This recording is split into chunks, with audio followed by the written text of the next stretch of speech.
Ever wonder why you don't see as many hard copy strategy guides anymore, or what goes into making a strategy guide? Stay tuned for the answers.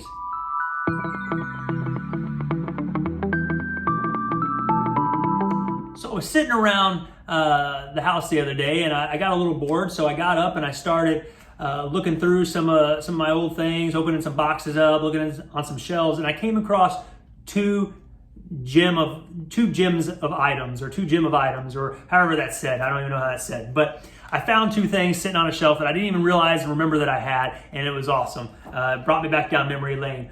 First of was a strategy guide for Grand Theft Auto San Andreas. I was like, wow, I can't believe I still have this thing. Original, mint, the official strategy guide by Brady Games.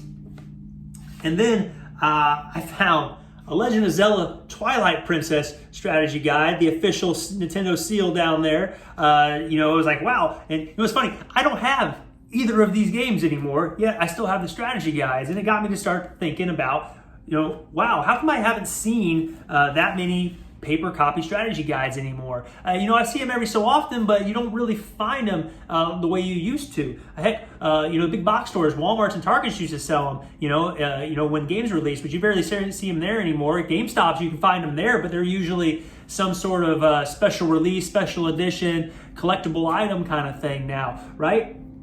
So what happened to strategy guides? And then I got into thinking, it's like, what goes into making these things? They're pretty complex. So I did a little research, and I want to share with you what I found, right? So first off, strategy guides are instruction books that contain hints or complete solutions to specific video games. The line between a strategy guide and a walkthrough is somewhat blurred. A lot of times they can be used simultaneously, but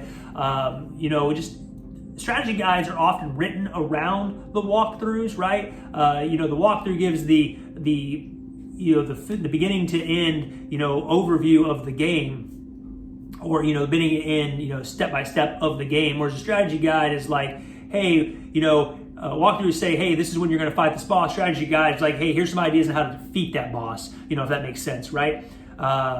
Strategy guides marked as official are typically written by distributors themselves or licensed to a specialty publishing house. For instance, Prima Games, which made Legend of Zelda, or Brady Games, which made the Grand Theft Auto. Now, what a lot of people don't realize about Prima and Brady Games is they don't really exist anymore. They're kind of, in 2013, the companies that owned both of those competing publishers, both those competing strategy guide makers, they joined together, they merged, right? And then they continued to operate under the Prima Games moniker, right? So Brady Games kind of went away. They fell under Prima Games. Prima Games became the title, or became the figurehead, right?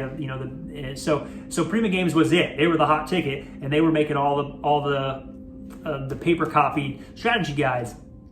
Now in 2018, Prima's parent company announced it was going to close Prima Games in early 2019. However, come early 2019, the division was bought or acquired by another company. They eventually did shut down Prima's print operations and instead started having Prima provide game strategies online, right, over the internet, because it became less cost effective to make print copies. Nobody's buying it. Everybody's going to the internet to look up, how to their tips and tricks for their games, right? So why waste a ton of money on print when we can capitalize on the internet, essentially? Now, in order to release a strategy guide at the same time, as a game is being released, those strategy guides are often based on pre-released versions of the game rather than a final retail version, which could be problematic from time to time. So it is rare to find an official strategy guide published after a game's release, even though it would be more accurate, right? And that's kind of the problematic part we're talking about here. You may lose accuracy in your strategy guide by releasing it prior to the game being released, or even releasing it at the same time as the game's being released, right? Because again, the strategy guides are typically written before the game is released. Now, a good example of this would be with that little gem here, the Grand Theft Auto San Andreas strategy guide here. It included some misplaced item locations and slightly different maps than what the released game had. which made some of the directions inside the strategy guide impossible to follow. So as I'm getting aggravated in my game, and I remember this, as I'm getting aggravated in my game and trying to find certain things, I look at my strategy guide and I can't find it. I typically try to do a playthrough of games before I do a strategy guide, at least the main story. I would only use strategy guide things for all the little extra things that are in there, like the Easter eggs and stuff like that might be there. Now, sometimes strategy guides are published after the game is published, but very rare that happens. Most of the time, those might be unofficial strategy guides. Official ones, typically time of release is when they'll publish them with them. However, they do updates from time to time on strategy guides, right? If it is released at the time of the game or before the game, and something has changed in the final release of the game, a lot of times these companies will release updates online, in regards to their strategy guide for people to get. Now, a lot of the online strategy guides that you can find today. Yes, you still have your Prima label, and you have your independent game distributors and manufacturers. They may release their own strategy guide too, but you can find, IGN Facts is a good strategy guide. Game Facts have good strategy guides. YouTube is a great resource for figuring out strategies for games and whatnot. User uploaded content, right? It's the you and me's of the world playing our games, and we're getting our experiences out to the world, and they're helping us beat our games and help us get through our games. It's awesome. Now, so you may be wondering, what really goes into creating a strategy guide, and I'll have to tell you, never even crossed my mind to really think about it before. I just figured it was probably pretty easy, right? During the creation of the game, people are recording stuff down and then they publish a book, right? No. It is much more complicated than that. It is shockingly complex. Creating a strategy guide or walkthrough is shockingly complex. We're talking about these authors and editors performing 6-month-long stretches of 7-day work weeks with looming deadlines and word count and page limits. They work in 12-hour days, spent hunched over monitors and game consoles and whatnot. Sometimes maybe at their home, depending on their work situation, but a lot of times in the back room of some studio somewhere because the studio doesn't want to release the game away from the headquarters for whatever reason. But the biggest thing is they're trying to beat every quest, in 100+ hour RPGs or whatever the game might be, right? Yeah, you heard me right. They're playing the game. They have to play the game. So that doesn't sound so bad, right? Oh, they get to play the game? That's awesome before everybody else. But they're not exactly playing the game. They're playing the game, but they're not exactly playing the game.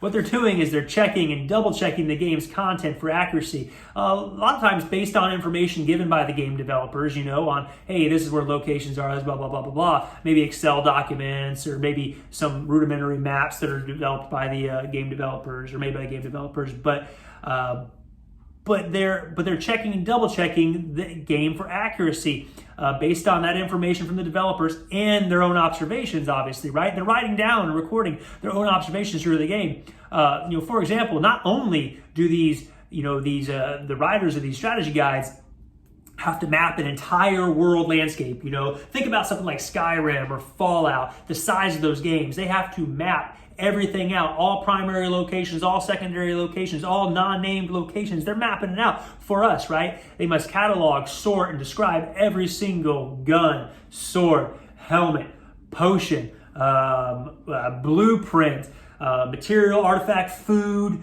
enemy, character, spell, skill. They got to complete every single branch of every quest, mission, side quest, bounty, treasure hunt, whatever it might be, any optional objective that might be in the game. They got to complete it. They got to do them all, right?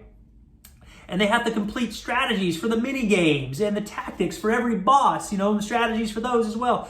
And then they have to test and come up and make sure the solutions for every puzzle, trick, for every fight, is accurate and that it all works. And then they also have to take hundreds and hundreds of screenshots to accompany all the information, right? So yeah, they're kind of like a game tester in there too, right? They're able to provide feedback to the developers if obviously something doesn't work, but they got to keep testing it over and over and over again to make sure nothing changes, to write these strategy guides.